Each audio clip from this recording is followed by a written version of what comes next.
Fallout 2 was an insane experience. For some old heads out there, Fallout 2 is often considered the best game in the franchise. Better than Fallout 1, better than Bethesda's Fallout 3, and even better than Obsidian's Fallout New Vegas. After completing and loving the first game late last year, check out that video if you haven't already, I decided it was time to check out the sequel. Is Fallout 2 really as great as people say? Is it the best in the franchise even 30 years later? In this video, I'll be taking you through my journey playing the insane, wacky, and brutal world of Fallout 2 from start to finish. I'll be sharing my thoughts as we go, and by the end, determining if Fallout 2 really is the best game in the franchise. I'm Ashton Lavelle, and this is Fallout 2. Despite its age, getting Fallout 2 set up and running on modern hardware was a breeze. It's still shocking to me how easy it is to get a game this old running just fine on new hardware. Now, how it holds up as you get deeper and deeper into the game? We'll cover that later. Controls are identical from Fallout 1, so no need for me to crack back open the old game manual and learn how to play. While the controls are identical, the way each game opens is not. The first game opened with an advertisement showcasing the benefits of entering a vault, a safe haven in the event of nuclear war. Fallout 2 opens with a presentation on what it looks like once you leave. We learn about the Garden of Eden Creation Kit, or GECK for short. Hey, I recognize that name from Fallout 3. Awesome to see its origins all the way back here in 1998. Once the presentation ends, we see a family leaving the vault, excited to see what their new life has in store in the post-war world. And what do they see standing before them?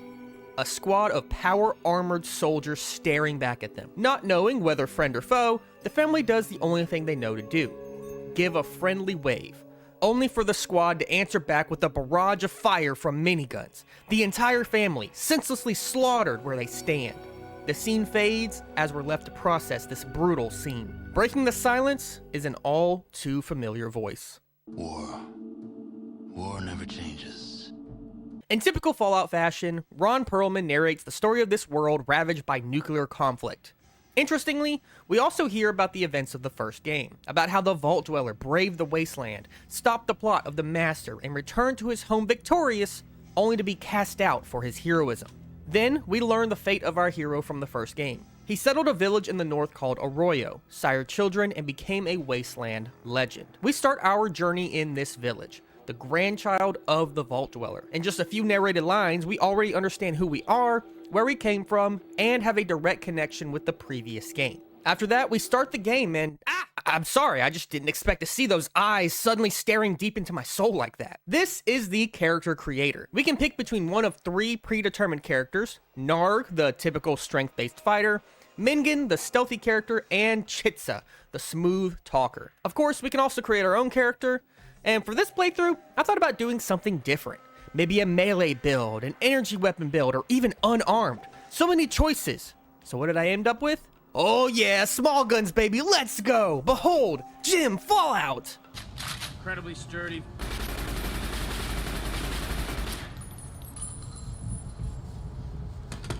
Good.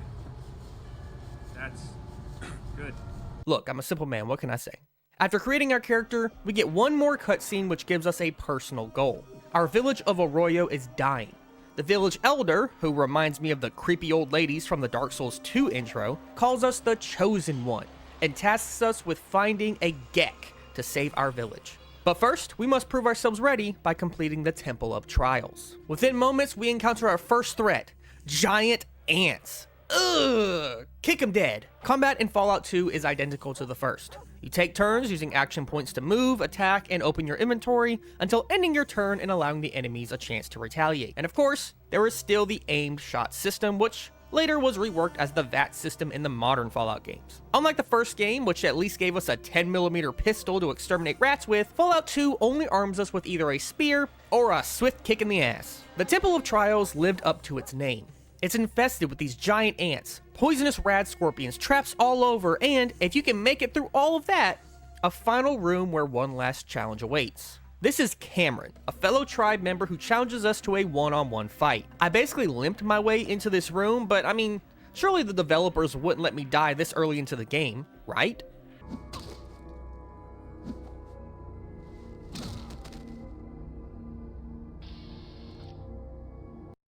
The wasteland has claimed your life. We're doing this again, huh? Clearly, fighting Cameron outright isn't going to work. I decided to tag my speech skill in the character creator for situations exactly like this. I convinced Cameron that it's safer if we both go our separate ways. I mean, what if one of us gets seriously hurt? I say with a broken leg, swollen eye, and poison practically dropping from my mouth. He agrees and allows us to pass. Behind the door, we find the Holy Grail, the Vault Dweller's outfit, our grandpa's outfit. We don the suit as proof of our worthiness and appear back in the village proper. Arroyo isn't much to look at. There's no real shops around, nothing great to loot, a few minor side quests to complete, a shaman who speaks to us in the form of riddles, and some wild geckos that are definitely not friendly.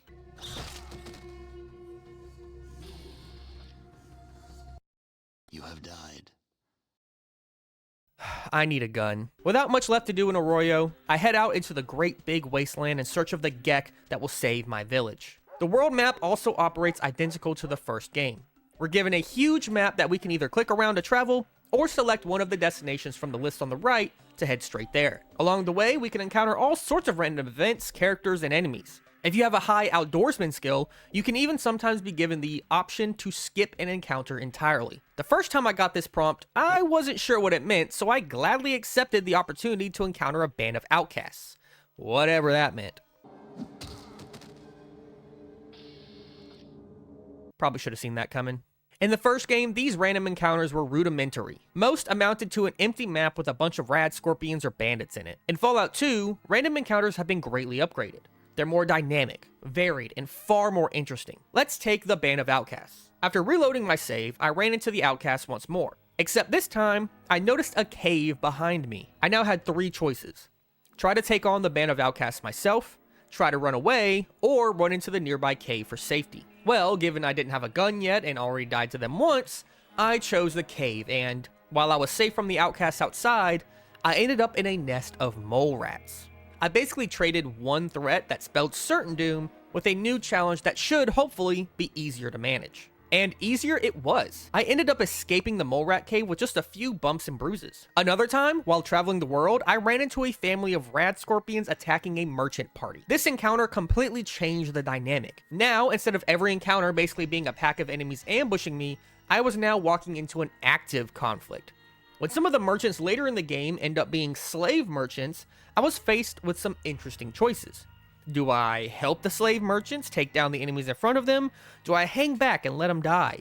Do I help take down the slave merchants themselves? Or do I take them all out one by one? Random encounters are just one of the many ways Fallout 2 improves upon the first game. After escaping the mole rats, I ended up in the first major town of the game, Klamath.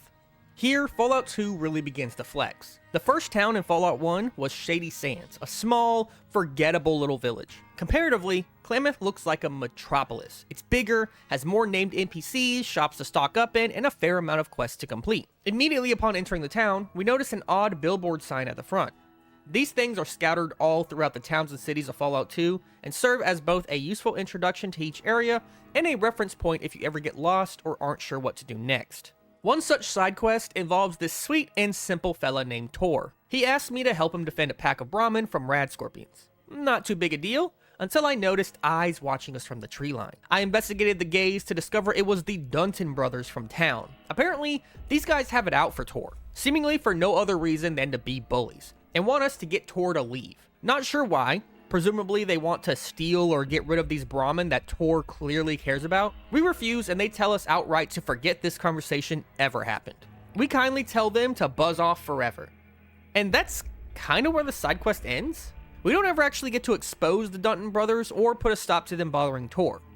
As far as Tor is concerned, the rad scorpions are gone, so he's happy. This is a running theme in Fallout 2. A lot of this game is incomplete. Side quests don't go anywhere, plot lines remain unfinished. There are restoration projects out there that restore this content if you're interested. As it was released though, these quests will forever remain unfinished. Back in town, we get the ball rolling on our main journey. At the local bar, we speak with the owner who tells us that a trapper, Smiley, is missing. He went off in search of golden geckos, whose hides are very valuable. She marks on our map a place called the Toxic Caves. We're also told of a trader named Vic, someone who may be able to tell us where we can find a Gek. The Toxic Caves are closer, so I went there first to see what was up. Inside, I discovered a dozen dangerous geckos, as well as pools of green toxic sludge on the ground. In my infinite wisdom, I decided that the large pools of glowing green liquid with danger practically plastered on it couldn't possibly be that big of a deal and walked right through it. Yeah, that one's on me. With no way to traverse this sludge without melting, I went back to Klamath and discovered another town connected to it that I somehow missed earlier, Trapper Town. Inside, we speak to the mayor, who explains that they sealed off an entire section of the town due to a rat infestation. You'd think a town of people whose entire thing is trapping animals would be able to deal with that somehow, but what do I know? We make our way toward rat territory, find a stairwell leading underground, and eventually discover the source of the infestation. The Rat God. A massive rat with glowing red eyes ready to kill anything that moves. Thankfully, it's not too tough, and we're able to take it out without too much trouble. While exploring around, we also found some rubber boots, an essential item specifically designed for exploring the toxic waste. With boots in hand, we headed straight back to the caves in search of Smiley. Now, the rubber boots are not 100% a foolproof way to traverse these waste puddles. In fact, they're 99%. There's exactly a 1% chance that when you step into the toxic waste, the boots will immediately disintegrate. But I mean, it's just 1%, no way that'll happen to me. Extremely bad luck aside, I did happen to have 2 pairs of boots with me, so I was able to continue on my way without a problem. At the end of this huge cave, we find Smiley safe and sound and escort him out of there. And yes, thankfully the developers were smart enough to give Smiley some boots too, so he wouldn't have trouble getting out. With Smiley safe and sound, we noticed someone a bit out of place in this town. What can we and I do you for? Oh wow, you went all out. I respect it. Sulik is a tribal who has been searching the wasteland for clues to find his lost sister, who was abducted by slavers. Unable to find any leads in Klamath, he ransacked the place in a drunken stupor. Without any money to pay for the damages, he instead agreed to be an indentured servant for the Buckner family. After completing side missions and selling some valuable loot, I was able to pay off Sulik's debt of $350. In his gratitude, and hoping that in our travels he may find his lost sister, Sulik joins us on our quest, becoming our first permanent companion. As captivating as his backstory is, we never actually do find his sister. That storyline was just one of many pieces of cut content that never saw the light of day. A compelling quest left unresolved. A real shame. Sulik, like all of our other companions we will recruit later, specializes in specific types of weaponry. He's basically a tank who prefers using melee weapons. So, with a giant hammer in hand, he and I leave Klamath behind and travel toward our next stop, the Den, hoping to find Vic the Traitor and get more information about where to find the Gek. On the way, we ran into an encounter that sent chills down our spine. A group of power-armored soldiers led by this hulking beast who looks more like death robot than human, intercepted a family traveling the roads. The man leading the family has knowledge that they want and demands that he come with them. The man refuses and is mowed down in cold blood. Him, his wife, and his child. This is the Enclave, and this is what they're all about. The very same guys who we saw slaughter that Vault family from the intro cutscene. We're going to be seeing more of these guys later on, but for now, this little encounter serves as a great way of setting these guys up as the big bads. They're intimidating, packing some serious firepower, and clearly have no regard for morality. After being thoroughly scarred by what we just witnessed, we continue on the road and reach the Den. The Den is a hive of scum and villainy. It's best known for 2 things: drugs and slaves. Here, we can stock up on ammo and supplies, check out this sweet ride that's just begging to hit the road someday, and look for Vic. We find out that Vic is being held by a slaver named Metzger. We tell Metzger that we simply need to talk to him. He allows us to do so, and right when I go to open the door,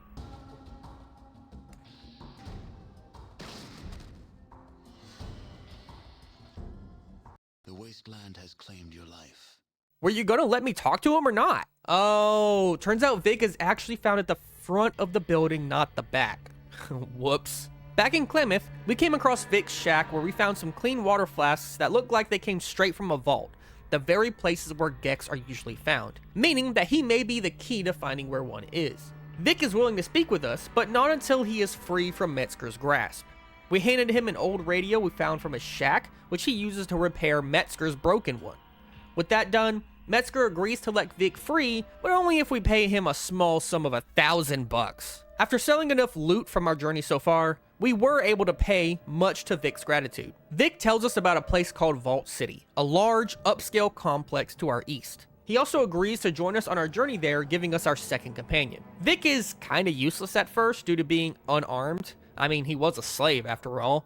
So we need to equip him with some firepower. Fallout 2 makes managing your party members a breeze thanks to several quality of life improvements. Unlike the first game, where you would have to barter with a companion to give them items, and then steal from their pockets if you needed it back, in Fallout 2, swapping inventory with them is as easy as trading with them. There's also an added combat control menu allowing us to adjust their fighting style, distance, weapons, armor, and even how often they heal and use chems. No longer must I fight with companions using clunky menus to ensure they're fighting at their best. With Vic freed and our next destination set, we work our way towards Vault City. Along the way, we find the town of MODOK, a small farming community that's been afflicted with a drought. Here, we investigate one of the coolest side quests in the game. See, while MODOK has been experiencing a drought, a neighboring farm seems to be flourishing. But asking for help over there ain't so simple. Evidently, the entire farm is haunted. A young boy, Johnny, went over there at one point and never returned. We have been sent to investigate in the hopes of finding Johnny and figuring out the truth behind this supposed ghost farm. At first, I decided to investigate the farm at night. I mean, that's when ghouls and ghosts creep about, right? When we arrived, we found a horde of glowing zombies stalking the area. The game called these entities slags. As we approached, we also found a few armed humans who only had one thing to say: surrender or die. The only ones dying today are going to be you and your ghostly zombies. Sulik, Vic, let's show them what we're made of. Okay, so turns out if you go to this farm during the daytime, you can investigate the whole place without the ghouls and their bodyguards hanging around. Inside the main shack, I ended up finding a hole where we discovered an entire settlement of people. The Slags. These people aren't ghouls and ghosts. Okay, well, some of them are ghouls, but they're just people who set up here and wish to live in peace. The bodies hanging from the poles outside are fake, meant to scare off intruders. Upon discovering this, we agreed to broker a deal between the Slags and the farmers of MODOK. However, one thing remains unresolved: Johnny. See, the townsfolk of MODOK accuse the Slags of kidnapping Johnny and won't agree to peace without finding him first. Turns out, Johnny was indeed with the Slags, but not as a hostage. Johnny got lost here and was actually saved by the Slags. The reason they never left was because the Slags fear going above ground for too long and did not feel safe bringing Johnny back to MODOK. We agreed to escort Johnny back to MODOK and broker the deal between the two sides. Peace in our time, who would have thunk it? None of what I just described was necessary. This was supposed to be a simple pit stop on the way to our main goal, Vault City. And yet, here we are, hours later, finding a missing child, investigating a haunted farm, brokering peace deals between different peoples. Heck, we even protected some Brahmin from a pack of wild dogs and investigated an outhouse. Ugh, is all this goo what I think it is? Gross. Oh well, good loot can't be found clean. Just gotta blow up this rubble here.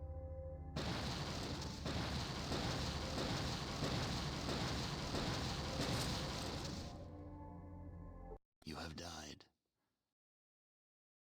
Exploding outhouses aside, Fallout 2 is at its best when getting lost in these side stories.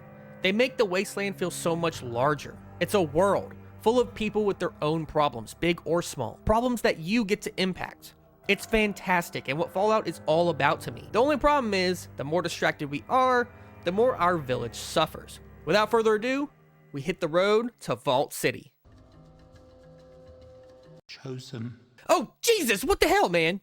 Periodically, the shaman of our village will jump scare us with these visions. It's basically the game's way of saying, hey, don't forget about the main quest. In reality, unlike Fallout 1, whose main quest was time sensitive, there's no rush. Nothing will happen if you take your time to explore and complete the game at your own pace. Just be ready to see more of these cutscenes pop up every once in a while. In any case, we arrive in Vault City where we... Wait. Oh. Y'all hear that? This music is a bop. Vault City had no right to pop off like that. I haven't talked about the music in these first two Fallout games much, mostly because they're more atmospheric tracks than full-on bops. Then Vault City comes out of nowhere with this absolute banger. Vault City is broken up into two portions. The first is the outskirts, where the less desirables are kept. Here, we meet a bar owner named Cassidy, a former Wasteland veteran whose old bones forced him to settle down. We can tell he's just itching to get back out there and quickly convince him to join us on our adventures.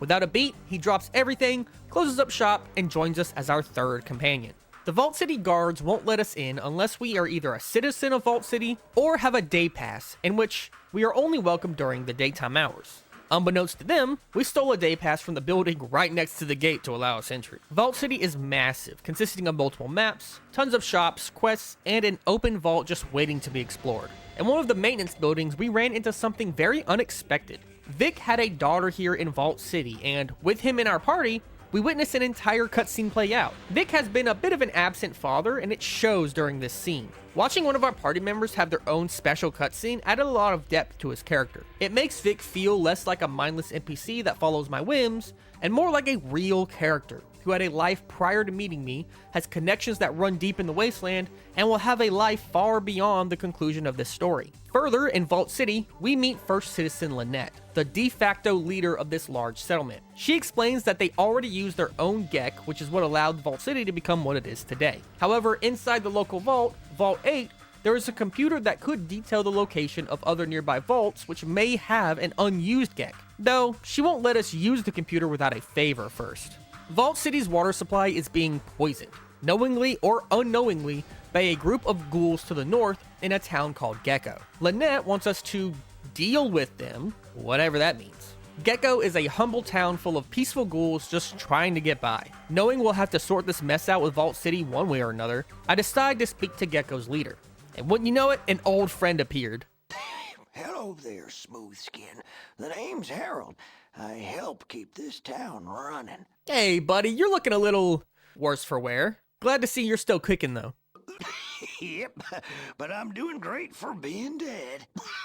I never get tired of the looks when I tell that one. Well, he's still clearly in high spirits. After speaking with Harold and the other ghouls around town, we learn that the water is being irradiated by the local nuclear plant within Gecko. We'll need to repair it. To do so, there's a part we need. A part that can only be found in Vault City. We head straight back to kindly ask Lynette if we can have that part. It seems reasonable. We get the part, Gecko fixes their plant, clean water, and no blood spilled. Seems fair, right, Lynette? What if we do? That is only a temporary solution. Please fix the problem, not their power plant. Am I making myself clear? Oh wow, she's just straight up evil. Unfortunately, if you push back against her here, she permanently kicks you out of Vault City. After that point, there does not seem to be any other way to resolve this quest peacefully. I was really hoping I'd be able to sneak in somehow and steal the part. But nope. Ironically, standing up against mass murder makes peace impossible. Instead, we have to reload, go talk to a different politician within Vault City, Senior Councilman McClure, who sets us up with the amenities office where we can grab the chip and get back to Gecko. Inside the Gecko plant, we direct this little robot to install the part using a series of codes. We could try to do it ourselves, but the radiation is so high inside, we'd probably just die doing so. With the part installed and repairs complete, we return to McClure, who grants us citizenship, allowing us to freely explore Vault City whenever we want and gain access to Vault 8 itself, where we discover some interesting tidbits of information. Vault 8 was supposed to receive 2 GECKs, but instead received boxes of surplus water chips. Chips that were intended for Vault 13. You know, the same one that we emerged from in the first game. They got a second GECK instead, meaning there is a high likelihood we'll find one there. I love this. It's just a small detail that not only contextualizes what happened in the first game, but connects it to the story here, bringing everything from the 2 games full circle. The computer doesn't actually have the location of Vault 13.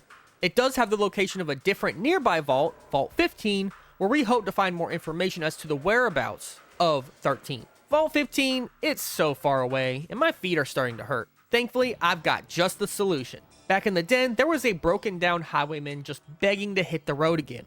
At the time, we didn't have the parts needed to fix it up. But after trading for a fuel cell controller from a ghoul named Skeeter and Gecko, we can now talk to the local handyman Smitty and get this thing up and running. And man, this thing is awesome. The Highwayman can zoom across the wasteland in no time. It has a ton of storage in the trunk. We can now easily travel from one end of the wasteland to the other in no time at all. Along the way to Vault 15, I decided to check out a place I'd heard tell of throughout my adventure. I set my course for the infamous city of New Reno. Once again, my spirit. Stop that! New Reno is a city known for its casinos, prostitutes, and drugs. So many drugs. Seriously, it seems like every corner of the city has a drug dealer on standby. We even get ambushed by one at the entrance trying to pawn off some of his premium product. You see, New Reno is practically where the entire Wasteland supply of jet comes from. It was invented here by a little know-it-all runt called Myron, who's kept hidden away underground by one of the city's major crime factions, the Mordinos. There's 4 major crime families in total: the Mordinos, Wrights, Bishops, and Salvatores, all fighting for control of the city. The Mordinos' entire operation is based on this little boy genius Myron. You stupid. Jet, motherfucker, Jet. You're talking to its maker, its creator, its god. Ugh. Myron created Jet, or at least created a highly addictive strain of it that the Mordinos use as a basis for their power. Using Myron's overconfidence against him, we persuade him to leave the Mordinos and join us instead. We even convince him to create a cure for Jet, which he didn't do out of the kindness of his heart, but for the challenge. After that, I gladly left his snot-nosed self behind to fend for himself. Sorry, but the kid was a bit of an ass. Okay, I'll wait here. Whew. You could show me a little more respect, you know. I am Myron. The Wright family would be the ones I spent the most time with. They make their money selling booze and spend their time hating on slavers. At one point, the head of the Wright family, Orville, sends us to an abandoned military base where he hopes we can find a way inside. Once it's opened, he believes the Wright family will be able to find enough firepower to challenge the technology of the Salvatores and fight for control over New Reno. This base sucks. Outside are a bunch of turrets that'll gun you down in seconds if you try to walk through. Heck, we can see how it's worked out for others before. The only solution I could find was to leave all of my party members behind and sneak around, hoping they didn't see me. Once through, I discovered a huge howitzer cannon, loaded it up with a cannonball, and fired it straight into the base's door. Now, technically, this is all you need to do for the quest to be considered complete, but I just couldn't resist the chance to loot some powerful weapons and armor for myself. So I sprinted inside, taking bullets from the turrets as I entered and just hoping I didn't die. Amazingly, I made it. The interior is a maze of corridors, barriers that require high repair skills to disable, and elevators that need specific key cards to open. It was worth checking into this place for 2 reasons. 1, the loot is awesome. There's tons of stuff here that, even if you can't use, is worth picking up just to sell. 2nd, we discover a disabled robo-brain that, if we can find some parts, can be repaired and become a handy companion. Sadly, you do need to have a decent science skill for the brain to be of any use. Having a poor science results in a companion that is about as effective as a paperweight. This is what happened to me, meaning unfortunately I did not get much use out of this thing. Now here's the real kicker. I got in just fine, but what about getting out? I was really hoping that this robo-brain would be able to disable all the turrets outside, but nope, it can't. As soon as I try to leave the base, the turrets immediately fire on me and kill me. Every single time. I was stuck. I tried everything, looked online to find a solution. Surely there was something I missed, some kind of computer terminal or something that would turn off the turrets outside. Nothing. The only way I could leave is by turning the difficulty down to wimpy and just sprinting outside of their range, hoping I don't get shot to pieces in the process. After a couple attempts, I finally got it and was able to leave combat. I had to take a couple super stim packs, but we made it, and with 1 HP. Let me just write all that down in my notes. The wasteland has claimed your life. Right. I kind of forgot that super stim packs will damage you for a while after their effect wears off. A few more attempts and we finally make it out. Return to our companions and get the hell out of there. We return to the Wright family, let them know that the base is open for business. No idea how they're getting past those turrets, but not my problem. And conclude our business in New Reno. There's a lot of other stuff you can do here, like entering a boxing ring, becoming a specialty movie star, and a host of other nefarious activities. For now, our story takes us further southeast, toward Vault 15. Along the way, we enter into the territory of a faction we've heard so much about. A faction that has become legendary in the Fallout universe. A faction with humble beginnings that has grown into one of the largest, most powerful, and most beloved factions in all of Fallout history. We enter the NCR. I was in awe walking around the streets of the NCR. These very streets are where so many major decisions will be made that will affect the entire world of the Wasteland forever. Yet, as grand as these streets are and as big as those decisions will be, they come from humble beginnings. The very place we are exploring now was once a tiny little settlement called Shady Sands. the same village that I ragged on at the beginning of this video for being small and insignificant, has now grown into this massive government and military power. It's incredible to see that evolution between games. Heck, situated just outside the NCR Congress is a statue of the Vault Dweller, our grandfather, who is honored as a hero. Inside the NCR Congress, we meet Tandi. Yep, the very same outgoing young spirit who we saved from raiders back in the first game. She has become the president and de facto leader of the NCR. Thankfully, unlike seemingly everyone else in this game, she remembers the Vault Dweller and even recognizes his resemblance in us. She even mentions that the statue outside is an actual deterrent that keeps raiders out, which is just baller. If we're talking about the same person, he saved my life, then vanished. When I start thinking it was only a dream, I go look at the statue out front. That's right, for scaring off the raiders. They kept clear of Shady Sands afterwards, and we got time to get ourselves set up. We made him a hero. How much aura must a Vault Dweller have that a freaking statue is enough to scare off raiders? So sick. Unfortunately, as much as she enjoyed reminiscing about her past encounter with the Vault Dweller, she was no help in finding out where Vault 13 is. She does tell us where to find another vault, Vault 15, and entrusts us with the task of opening the place up for the NCR. The problem is, a group of squatters have taken up shop inside of the vault, and despite the NCR's desire to take over the area, they are not so malicious as to slaughter them all to do so. Looking to help an old friend of our grandpa's out, and in the hopes that Vault 15 may hold some clues to the location of its sister 13, we head over there and see what can be done. If we recall correctly, Vault 15 is also a place we should recognize from the first game. There, it was just a simple dead end that we could find after throwing some rope down a shack in the middle of nowhere.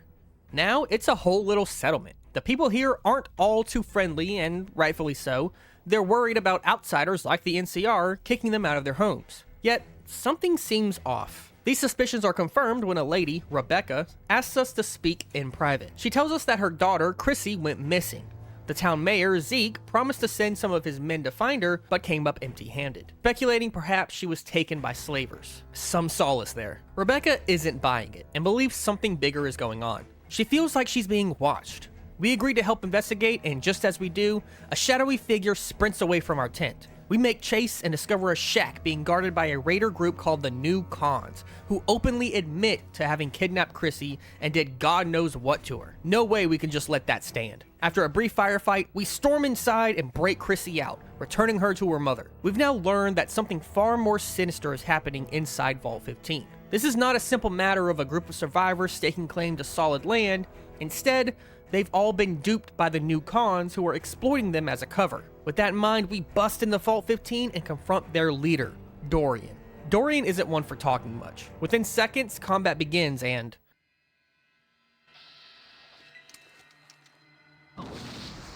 oh crap, he's got a flamethrower? Whew.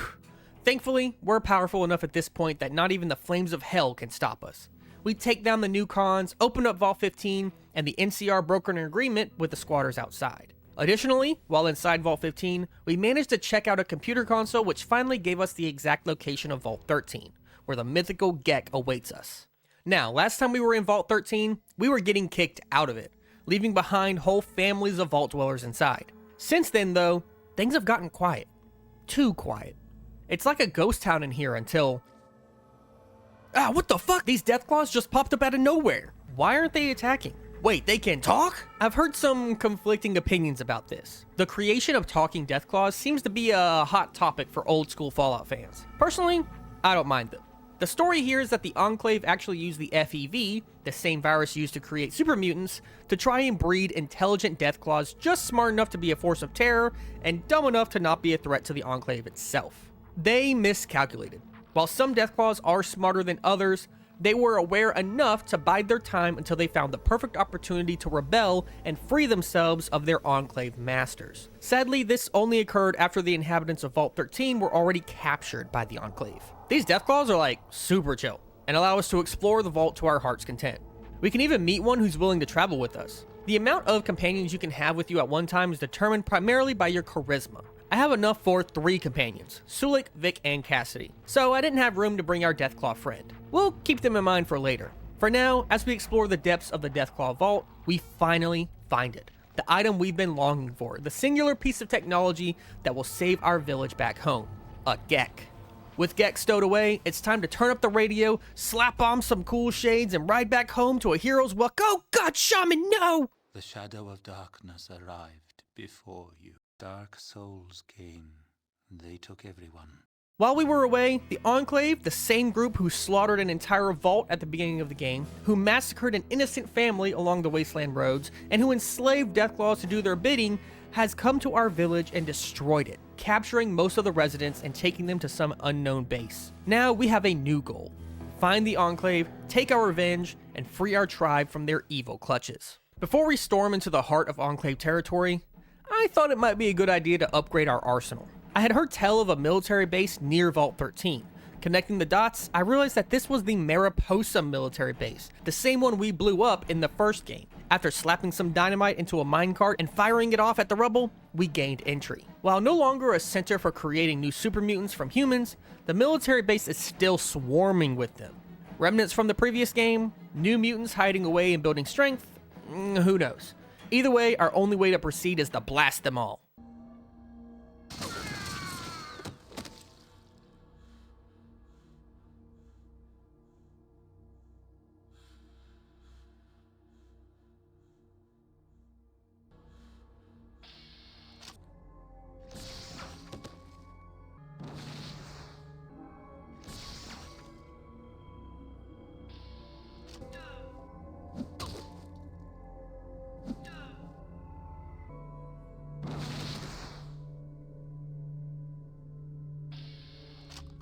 You have died. Okay, yes, so as powerful as I felt right now, turns out super mutants are stronger still, especially in a group. I knew I could take these guys out if I could just get one lucky run. Start with the two locked in the bathroom, try to funnel the others into this narrow hallway, and pick them off one by one. It took a few tries until eventually I finally cleared the room. And thank God I did, because inside was a relic so valuable that all the suffering and reloading was worth it. Inside the military base was our first set of power armor. Oh yeah, I feel like I could take on anything now.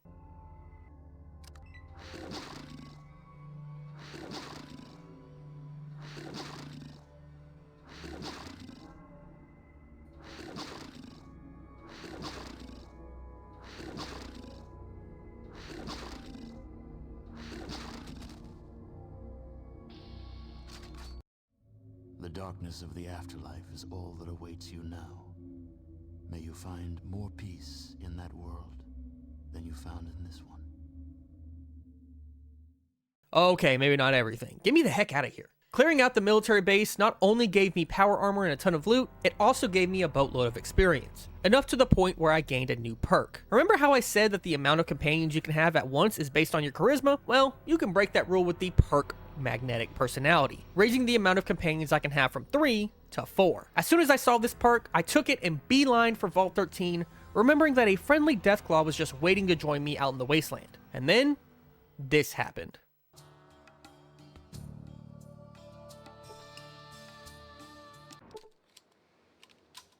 What the hell?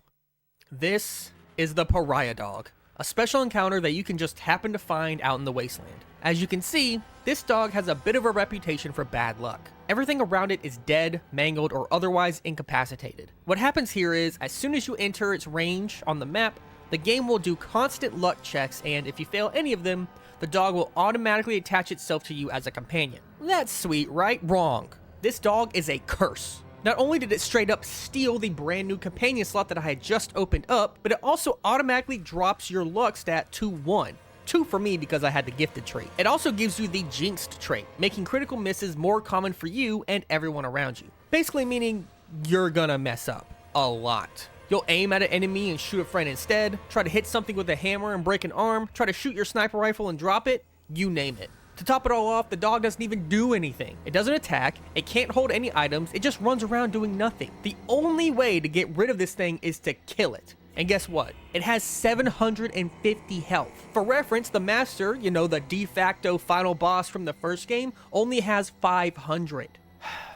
Yet, I couldn't bring myself to hurt it. I'm such a dog lover, and I can't bear the idea of hurting this dog who, as far as it's concerned, is just living its life. So what if it's unlucky? So what if it only brings disaster to everyone it's ever tried to follow around? It's not its fault that it's unlucky. It just wants to be loved. So I played the entire rest of the game with the pariah dog alive, and, well, let me tell you, it caused some problems. Even with the pariah dog, I still continued back to Vault 13 anyways, if for nothing else than to see how my Deathclaw friends are doing. When I arrived, the whole place was abandoned. I checked the surveillance feed and made a horrifying discovery. The Enclave found their once enslaved Deathclaws and slaughtered them all, giving me just one more reason to take them down, the bastards. I decided to travel west in search of the Enclave and came across the city of San Francisco. This place is massive, and yet, surprisingly doesn't have much to do. There's some guys who keep fighting each other in the center of the city, plenty of shops around, and the whole place seems to be run by an emperor. In totality though, it's kind of underwhelming. In my research, I found that a designer of Fallout 2, Colin McComb, mentioned once that the development of San Francisco was, quote, pretty rushed. Unfortunately, it shows. Still, San Francisco is very important for one reason. The giant oil tanker docked at its port, the PMV Valdez. We learned that the Enclave's stronghold, their big base of operations, is on an oil rig off the west coast. If we can get this ship up and running, we can travel to it, free my tribe trapped within, and put an end to the Enclave once and for all. To do so, we'll need to grab a few things. A nav computer part, some fuel, and a key fob allowing us access to the navigation computer. We already got the nav computer parts from Vault 13 earlier, and we got the fuel from doing a side mission quest in San Francisco. The only thing left to do is to get the key fob, and the only known location of one is in none other than the Enclave hideout at Navarro. Navarro is weird. When we first arrive, we're accosted by this hooded figure who looks like he'd be selling drugs, but is actually a secret Enclave member tasked with keeping outsiders away. We convince him that we're new recruits, and he directs us toward their base. Once there, we're yelled at quite loudly by the guards and told to go speak to Sarge right away. Sarge is intense. What was that? Did you forget something, maggot? I am not his sir! I work for a living, you moron! You will call me Sergeant or Sergeant Dornan. Do you understand me? Sir, yes, sir! After this, we're given our first mission, to stand around. Yeah. Thankfully, we can run around at our leisure, so long as we don't bump into Sarge. We can explore the inside of the base to find some Enclave power armor, which is even better than what I had now. I mean, 40 AC is insane. It's also a great way of showing how advanced and powerful the Enclave are. If their basic power armor is already this powerful, and this is just the scraps that they throw around on this small base, what could their headquarters on the oil rig have? Here's where our cursed pariah dog comes in to ruin things for us. The Enclave really don't like us having buddies for some reason. They only accept one recruit at a time, I guess. So to join them, we had to leave our other companions behind in San Francisco. Well, you can't do that with the pariah dog. It always just follows you around no matter what. This isn't too big a deal, except in scenarios like this. There is a specific guard inside the base that, for whatever reason, sounds the alarm and attacks me if I pass by while the pariah dog is my companion. No one else does this, it's just this one guy. But because he sounds the alarm about an invasion, the entire base goes on high alert and tries to kill us. The part we needed is past the room this guy is guarding too, and there's no other way I could find to get there. I tried so many different methods of getting around this, but there just isn't any beyond killing the dog, which I already said I wasn't gonna do. So, I had to resort to violence. To my surprise, I was actually able to clear this base out. I also found a way back outside through a path where the Enclave was holding the last Deathclaw survivor from Vault 13. By freeing him and running through the back door, we were able to get out of Navarro, skin intact and fob in hand. This was so much harder than it ever needed to be. I need to find whoever created this pariah dog encounter. I just want to talk, man. I just want to talk. Why would you design an encounter that A, screws you out of additional party members, of which there are a ton in this game, and all of them have fun and interesting quirks, B, is objectively bad for you, and C, completely breaks entire sequences in the game that otherwise would have been awesome to experience? How cool is it that I could have infiltrated the Enclave from the inside, grabbed the key fob, and also learned more about the organization from the inside? I mean, it was cool for a second, I guess, until this damn dog caused the entire thing to crumble. I wouldn't even be mad about this if there was some way to, like, I don't know, remove the dog's unluckiness or give the dog off to an NPC. But no, the designer of this dog either made it so that you as a player have to decide to either A, have an objectively worse experience, or B, be a dog killer. Whatever. Anyways, at least now with the fob in hand, we can head on over to the tanker and... Oh no. Yeah, something I've learned over the course of playing the first 2 Fallout games is that they tend to break a lot, especially the closer you get to the end. This exact same thing happened to me near the end of Fallout 1. For no apparent reason, once you get to the specific point in the game just starts crashing and corrupting all of your save files. I already put 40 hours into this game and I'm not about to lose all of it. I tried all sorts of stuff, from patching the game with mods to reinstalling the game, modifying files, and even trying to use a save editor, all to no avail. The only way I resolved this was by restoring an older save which, thankfully, was only about an hour or 2 behind, and just deciding not to go on the side quest that I was working on. And that just blows. I was in the middle of this really cool quest where I was investigating this cult-like religious group that worships celebrities and had access to a whole spaceship for some reason, but now, because that area breaks my entire game, I was scared to try to go complete it again. Instead, I chose to sprint toward the end in the hopes that I could complete the oil rig before the game literally shatters upon itself. The oil rig is massive. It's got a lot of rooms, tons of loot, technology like we've never seen before, and is swarming with Enclave. They aren't too fussed about us just walking around though, at least not the humans. If we walk into a room with active robots inside, they trigger and attack us. Not sure if that's because of the pariah dog or what, but yeah, kind of annoying. I triggered this by accident on the barracks floor once and did not have a good time. Yeah, deep inside the oil rig, we can meet the leader of the Enclave itself, the President of the United States. He tells us everything about the Enclave and their plans. They want to create a modified version of the FEV and spread it across the whole wasteland. This FEV will infect anyone with any sort of genetic mutation and wipe them out. This means probably like 90% or more of the entire wasteland population, allowing the Enclave to step in, seize control, and shape the post-war United States in its own vision. This vision freaking sucks, so I decided to do a little coup and take the president down. Later, in the lower levels of the base, we also found our tribe locked up presumably as lab rats for FEV experiments. To save them and destroy this base, we found the head scientist guy and scare him enough to melt down the supercomputer located within the oil rig. With that thing set to blow, we have to escape before time runs out. On our way, we're intercepted by a squad of Enclave soldiers who stop us before we can leave. Only, they didn't immediately fire on us. Instead, we strike up a conversation. They warn us about Agent Frank Horrigan, a mutated soldier waiting in the next room, hell-bent on killing anyone who attempts to leave. Yep, the same guy who slaughtered that innocent family on the wasteland roads, the same who invaded our home, killed our people, and captured the rest for experimentation, the same guy who slaughtered an entire vault full of our Deathclaw friends. He's just a hallway away. These Enclave soldiers, they don't like Frank too much, and after informing them that this entire place is going to blow in like 10 minutes, they agree to help us take down Frank. The final battle begins. The wasteland versus the mutated Frank Horrigan. Let's take him down.